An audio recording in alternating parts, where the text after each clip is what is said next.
ようこそ。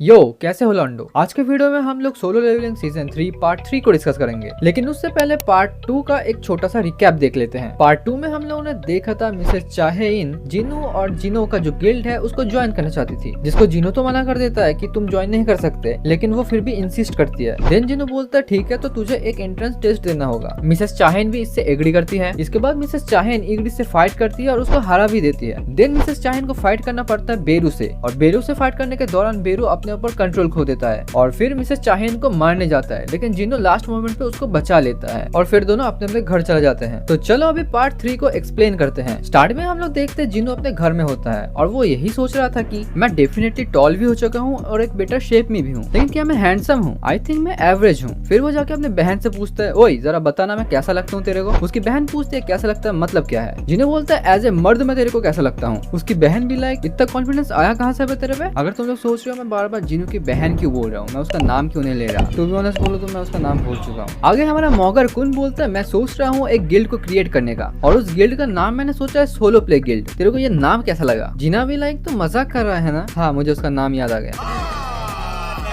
हाँ मैंने गूगल किया। आगे जिना बोलते हैं वैसे टेक्निकली देखा जाए तो तेरे पास पूरा एक शैडो आर्मी है, तो तू सोलो हंट नहीं करता। आगे मॉगर कुन बोलता है यस यस तू तो सही है, लेकिन मैं गिल्ड का नाम क्या रहूं? देन जिना गिल्ड का नाम सजेस्ट करती है आजिन गिल्ड। जिना के नाम को उल्टा कर दो, वहाँ से आजिन नाम आया है और ये नाम जिना को पसंद भी आता है और वो डिसाइड करता है ये नाम वो रखने भी वाला है। आगे हम माइकल और मिसेस सिल्नर के साथ डेविड ब्रेंडन को भी देखते हैं। आगे माइकल डेविड से माफी मांगने लगता है। डेविड बोलता है मैंने तुम लोग को यहाँ पे माफी मांगने के लिए नहीं बुलाया, वहाँ पे एग्जैक्टली हुआ क्या मेरे को बताओ। आगे माइकल बोलता है ये जो मॉगर कुन है ना ये कोई आम बंदा नहीं है, he is one of the Kings. आगे डेविड बोलता है तो ये मॉगर कुन का कोई नेशनल लेवल का हंटर है। मिसेस सेलनर बोलती है हाँ, लेकिन मुझे थोड़ा एक्सप्लेन करने दीजिए। मिसेस सेलनर बोलते है ये जो अदर एवोकन हंटर्स है वो अपने पावर्स को कोई अलग जगह से खींचते हैं, जिसको बोला जाता है द अदर साइड। तो हंटर्स और अदर जो पार्टीज है उनके बीच एक कनेक्शन होता है जिसको मिसेस सेलनर फील कर सकती है, लेकिन मॉगर कुन के केस में वो उस कनेक्शन को फील ही नहीं कर सकी। और कभी कभी कुछ एवोकन हंटर्स अदर साइड से जो पावर खींचते हैं वो इतना ज्यादा स्ट्रांग होता है उनको देख के लगता है कि वो लोग कवर्ड है इन ए ब्रिलियंट लाइट। मिसेस सेलनर उन लोगों को अपने लैंग्वेज में किंग बुलाती है, और जैसे कि मैंने पहले भी कहा मॉगर कुन के केस में मिसेस सेलनर ने कोई कनेक्शन फील ही नहीं किया। मिसेस सेलनर बोलते हैं जब मैं उसके अंदर घुस के उसके आंखों में देख रही थी तो उसके अंदर का जो डार्कनेस है वो भी मेरी तरफ देख रहा था। साथ ही मिसेस सेलनर और भी ऐड करती है मॉगर कुन खुद ही एक डार्कनेस है, जिसको सुनकर डेविड बोलते हैं तो क्या कहना चाहते हो, मॉगर कुन एक एविल पर्सन है? मिसेस सेलनर बोलते हैं मेरे को नहीं पता, लेकिन मिसेस सेलनर मॉगर कुन के पावर के सोर्स के बारे में बताती है। वो बोलती है अदर एवोकन हंटर्स की तरह वो किसी अदर साइड से पावर को नहीं खींचता, उसका जो पावर है वो उसी के अंदर है। सो दैट्स व्हाई उसके पावर का कोई लिमिटेशन ही नहीं है, उसका पावर लिमिटलेस है। ये सुनने के बाद डेविड माइकल को लेके फ्लोर नंबर B24 में चला जाता है। आगे डेविड माइकल को बोलता है हमें मॉगर कुन को अपने साइड लेने के लिए कोई और रास्ता ढूंढना पड़ेगा। आगे डेविड माइकल को बोलता है तुझे फर्स्ट एस रैंक गेट याद है ना? माइकल बोलता है मैं उस टेरवेल डंजन गेट को भूल कैसे सकता हूँ, जिसके कारण काफी ज्यादा डिस्ट्रैक्शन हुआ था। आगे हमें पता चलता है ये जो first S rank gate open हुआ था उस डंजन के अंदर जाके फाइट करने के लिए यूएस वालों ने पूरी दुनिया से बेस्ट हंटर्स को गैदर किया था। इसके लिए उन्होंने काफी ह्यूज रिवॉर्ड भी रखा था, लेकिन उस गेट में से सिर्फ और सिर्फ 5 ही सर्वाइव कर पाए, और वहां से यूएस वालों ने उन 5 हंटर्स को टाइटल दिया नेशनल लेवल हंटर्स का। और देन इसी के बाद नेशनल लेवल जो टाइटल है उसका बर्थ होता है। इसके बाद हमारे सामने रिवील होता है द ड्रैगन कमीज, जो कि फर्स्ट एस रैंक डंजन का बॉस था, जिसने अकेले सारे दुनिया के जो बेस्ट हंटर्स हैं उन लोगों को मार दिया। आगे हम लोग देखते हैं डेविड और माइकल फ्लोर नंबर B24 में पहुंच जाते हैं, जहाँ पे हम लोग देखते हैं एक स्टोन को, और ये जो स्टोन है वो मिला था उन लोगों को जो फर्स्ट एस रैंक डंजन का बॉस था कमीज उसके बॉडी से। और ये जो फर्स्ट एस रैंक डंजन वाला सीन है ना उसको 8 साल हो चुके हैं। डेविड बोलता है 8 साल में कोई ऐसा नेशनल लेवल हंटर नहीं आया जो कि मेज क्लास का है। ये स्टोन अपने राइट ओनर के लिए 8 साल से वेट कर रहा है, लेकिन वो राइटफुल ओनर अभी तक आया नहीं। आगे हम लोग देखते हैं कमीज का कॉर्प्स स्केलेटन, जो कि कितना ज्यादा मैसिव है तुम लोग ये अंदाजा लगा सकते हो माइकल और डेविड के साथ कंपेयर करके। आगे हम लोग देखते हैं जोंगसू को, जो कि नाइट गिल्ड का ओनर है। आगे जोंगसू का असिस्टेंट आके बोलता है कल जो ए रैंक गेट ओपन हुआ था उसका कोई परमिट नहीं है हमारे पास, क्योंकि हमारे पास कोई एस रैंक हंटर नहीं है। आगे जोंगसू बोलता है इसका सोल्यूशन एक ही है, हमें कोई पावरफुल बंदे के साथ कोलैब करना पड़ेगा, जिससे हमारा गिल्ड का नाम ऊपर जाएगा और हम बहुत सारे रेड्स में पार्टिसिपेट कर पाएंगे। आगे हम लोग देखते हैं उनके दिमाग में कोई ऐसा पर्सन ही नहीं आ रहा था। फिर उन लोगों को याद आता है मोगर कुन के बारे में। आगे जोंगसो और उसका असिस्टेंट मोगर कुन को विजिट करते हैं। वो लोग मोगर कुन को बताते हैं about the A rank gate. वो लोग मोगर कुन को बताते हैं ये जो ए रैंक गेट है वो अभी तक का ओपन हुआ सबसे बड़ा गेट है। इसके अंदर से इमेंस अमाउंट ऑफ माना निकल रहा है। ये लग तो एक ए रैंक गेट रहा है लेकिन असल में ये एस रैंक गेट हो सकता है। आगे वो लोग मोगर कुन को बताते हैं इस गेट में एंटर करने के लिए हमारे पास कोई परमिट नहीं है। अगर आप हमारे साथ कोलैब कर ले तो फिर हम इस गेट में एंटर कर सकते हैं। उसके बदले हम आपको 20% शेयर देंगे। लेकिन मोगर कुन बोलता है 50 तेरा 50 मेरा, मतलब वो 50-50 करने की बात करता है। आगे वो लोग मोगर कुन से बार्गेन करने की कोशिश करते हैं लेकिन मोगर कुन नहीं सुनता और उन लोगों के पास और कोई ऑप्शन भी नहीं था तो वो लोग राजी हो जाते हैं। लेकिन वो लोग एक शर्त रखते हैं कि मोगर कुन को इस डंजन के बॉस को मारना पड़ेगा। आगे मोगर कुन बोलता है तुम लोग अभी निकलो, मैं वहाँ पे टाइम पे पहुंच जाऊंगा। आगे वो लोग वहाँ से निकल जाते हैं, मोगर कुन का वेट करते हैं लेकिन मोगर कुन वहाँ पे आने का नाम ही नहीं ले रहा था। आगे मोगर कुन बोलता है शायद से बारिश होने वाली है, होपफुली जीना अपने साथ अम्ब्रेला लेके गई है। फिर हम देखते हैं मोगर कुन उस लोकेशन पे पहुंच जाता है। आगे हम लोग जीना के स्कूल का सीन देखते हैं जहाँ पे 3 लौंडे आपस में बकचोदी कर रहे थे। वो लोग सडनली वहाँ पे एक हिडन गेट देखते हैं। वो लोग बोलते हैं हंटर के सिवा तो इस गेट पे कोई एंटर भी नहीं कर सकता और वैसे भी ये गेट बंद है। लेकिन हम सडनली देखते हैं इस गेट पे काफी सारे क्रैक्स आ जाते हैं और उस गेट से एक हाथ आता है। वो 3 लौंडे कुछ समझ पाते उससे पहले वो लोग मर जाते हैं। देन हम लोग क्रॉक्टर्स नाम के कुछ क्रीचर्स को देखते हैं जो कि उस गेट के अंदर के मॉन्स्टर्स हैं। आगे हम देखते हैं ये मॉन्स्टर्स बात कर सकते हैं। आगे हमें पता चलता है ये जो मॉन्स्टर्स है वो लोग एक हफ्ते से डार्कनेस में छुपे हुए थे और किसी को मारने से पहले इन लोगों का जो सिक्स्थ सेंस है वो अनलॉक हो चुका है। आगे हम देखते हैं उनमें से एक बोलता है मैं अभी हंट करने के लिए जा रहा हूँ, तू हमारे जो बाकी ब्रदर्स हैं उन लोगों को बुला के ला। फिर हम देखते हैं वो मॉन्स्टर एक एक करके सारे बच्चों को मारने लगता है। सारे जो स्टूडेंट्स थे वो काफी डर चुके थे, वो लोग इधर उधर जाके छुप रहे थे, वो लोग वॉशरूम में जाके छुप रहे थे। लेकिन फिर भी वो मॉन्स्टर सभी को एक एक करके ढूंढ के मार रहे थे। वो मॉन्स्टर किसी को स्पेयर नहीं कर रहा था, हर एक स्टूडेंट को ब्रूटली मार रहा था। हम लोग चारी तरफ ब्लड ही ब्लड देख सकते हैं। ऑन द अदर साइड हम लोग देखते हैं मोगर कुन अभी डंजन में घुस चुका है, उसको कोई आइडिया नहीं है जीना के स्कूल में क्या चल रहा है। आगे हम देखते हैं सभी को मारने के बाद वो मॉन्स्टर उस क्लासरूम में एंटर करता है जहाँ पे जीना है। क्लासरूम में एंटर करते ही वो हर एक को मारने लगता है। देन वो सडनली बोलता है कि मैं यहाँ से एक स्ट्रॉन्ग माना को फील कर पा रहा हूँ। फिर हम देखते हैं जीना का एक फ्रेंड एवकिन थी तो वो बोलते हैं मैं जाके इनसे फाइट करती हूँ। आगे हम देखते हैं वो मॉन्स्टर बोलता है ये वो लड़की नहीं है जिससे मेरे को इमेंस माना फील हो रहा है, वो उसके साइड वाली लड़की है, मतलब यहाँ पे जीना की बात हो रही है। फिर हम देखते हैं वो जीना को मारने के लिए आता है लेकिन हम देखते हैं जीना के शैडो से मोगर कुन का जो शैडो आर्मी है वो बाहर आता है जिसको मोगर कुन ने छुपा के रखा था और उस शैडो आर्मी के अंदर सारे के सारे हाई ऑब्स थे। आगे हम देखते हैं ये जो हाई ऑब्स है वो एक एक करके सारे ग्रॉक्टर्स को पेलने लगते हैं। फिर हम देखते हैं वहाँ पे सभी शॉक्ड हो जाते हैं कि यहाँ पे चल क्या रहा है। इवन ग्रॉक्टर्स भी शॉक थे, वो लोग सोचते हैं ये तो हमारे टाइप के बंदे, ये लोग हमको ही क्यों मार रहे हैं। ऑन द अदर साइड हम लोग देखते हैं मोगर कुन को जो कि डंजन के अंदर घुस गया था, वो फाइट कर रहा था लेकिन सडनली फाइट करते करते उसको एक वार्निंग आता है। वो समझ जाता है कि उसकी बहन खतरे में है। देन मोगर कुन बोलता है मेरे को यहाँ से जाना पड़ेगा। आगे नाइट गिल्ड का ओनर बोलता है अबे भाई तेरे को समझ नहीं आ रहा, हम तेरे भरोसे बैठे हैं यार, अगर तू यहाँ से चला जाएगा हम तो वैसे ही खत्म है। देन हम देखते हैं मोगर कुन वहाँ पे उसकी जगह बेरू को छोड़ के जाता है। वो बोलता है यहाँ पे जितने भी ह्यूमंस हैं उन सभी को प्रोटेक्ट कर। बेरू पूछता है लेकिन जो लोग ह्यूमन नहीं है उनका मैं क्या करूँ। मोगर कुन बोलता है तेरा जो मर्जी वो कर। आगे मोगर कुन शैडो एक्सचेंज एबिलिटी को यूज करके जीना के पास जाने वाला ही था लेकिन हम देखते हैं शैडो एक्सचेंज एबिलिटी में 1 घंटे का कूल डाउन लगा हुआ है। देन हम देखते हैं मोगर कुन काइजल को समन करता है और बोलता है जितना फास्ट हो सके तो जीना के पास चल। आगे हम देखते हैं फिर से सीन स्विच होता है जीना के स्कूल में। हम देखते हैं ग्रॉक्टर्स का बॉस यहाँ पे आ चुका है। आगे सारे जो ग्रॉक्टर्स है वो लोग अपने बॉस को बताते हैं ये जो हाई ऑर्क्स है वो लोग हमको अटैक कर रहे हैं। आगे ग्रॉक्टर्स का बॉस बोलता है इट्स टाइम टू स्लॉटर, मतलब वो खुद जाके उन लोगों को मारने वाला है। आगे जो ग्रॉक्टर्स है वो मोगर कुन के शैडो आर्मी के ऊपर अटैक करते हैं लेकिन उसका कोई फायदा नहीं होता क्योंकि मोगर कुन के शैडो आर्मी बार बार रीजनरेट कर रहे थे, जिसको देख ग्रॉक्टर्स का जो बॉस है वो काफी ज्यादा गुस्सा हो जाता है। हम देखते हैं उसके दिमाग में ऑर्डर आता है किल ह्यूमन। आगे ग्रॉक्टर्स का बॉस बोलता है मे बी ऐसा हो सकता है कि ये जो हाई ऑर्क्स है वो एक स्पेल है, इन लोगों को मारने के लिए हमें स्पेल के कास्टर को खत्म करना पड़ेगा। फिर हम देखते हैं ग्रॉक्टर्स का बॉस सोचता है इस स्पेल का ओनर है वो लड़की मतलब जिन्हा। फिर हम देखते हैं ग्रॉक्टर्स का बॉस जिन्हा को फेस से पकड़ लेता है और उसको ऊपर उठा लेता है। जिन्हा ब्रीथ करने के लिए स्ट्रगल कर रही थी। ग्रॉक्टर्स का बॉस बोलता है इस स्पेल को तूने कास्ट किया राइट, और मेरे को वो इमेंस माना तेरे से ही आ रहा है। दिन को जिन्हा को मारने जा ही रहा था लेकिन सडनली उसको कुछ फील होता है, वो डर जाता है, वो कांपने लगता है। वो बोलता है कुछ तो आ रहा है जो कि काफी टेरिफाइंग है। देन हम देखते हैं ग्रॉक्टर्स का बॉस बोलता है सभी को रिट्रीट करने के लिए, लेकिन हम देखते हैं वहाँ पे फाइनली मोगर कुन आ चुका है। हम देखते हैं मोगर कुन जिन्हा के सर में हाथ रख के बोलता है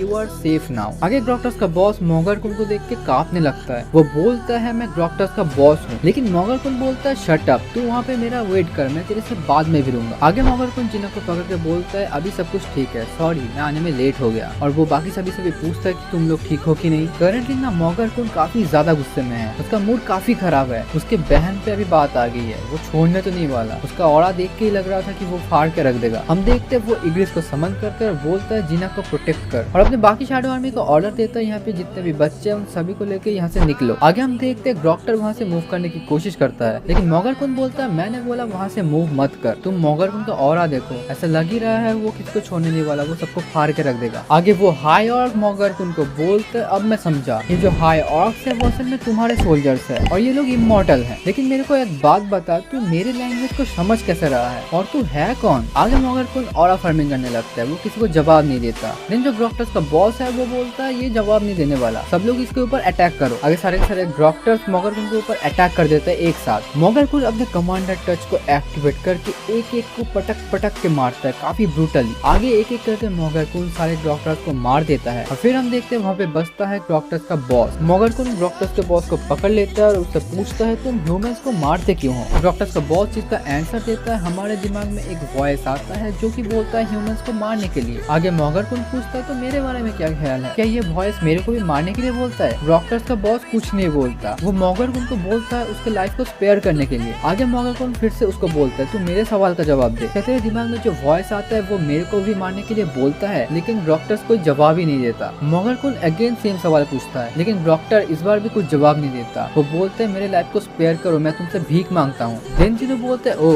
तो तेरे लिए मैं कोई ह्यूमन नहीं हूँ। वेल ये मैटर नहीं करता, मैं तेरे को माफ कर रहा हूँ, लेकिन इसका मतलब ये नहीं कि मैं तेरे को छोड़ दूंगा। तूने इतना सब कुछ करके रखा है, तू ऐसे ही वापस नहीं जाने वाला। देन हम देखते हैं मॉर्गन कुन उसको मार देता है और ये सीन यहाँ पे कट ऑफ हो जाता है। तो चलो इस वाले पार्ट को यहाँ पे रोक देते हैं, नहीं तो वीडियो काफी ज्यादा लंबी बन जाएगी। तुम लोग कमेंट्स में बताओ तुम लोगों को ये वाला पार्ट कैसा लगा, और नेक्स्ट पार्ट में जल्दी ड्रॉप करने की कोशिश करूंगा। आज के वीडियो को यही पे खत्म करते हैं, मैं चलता हूँ, बाय।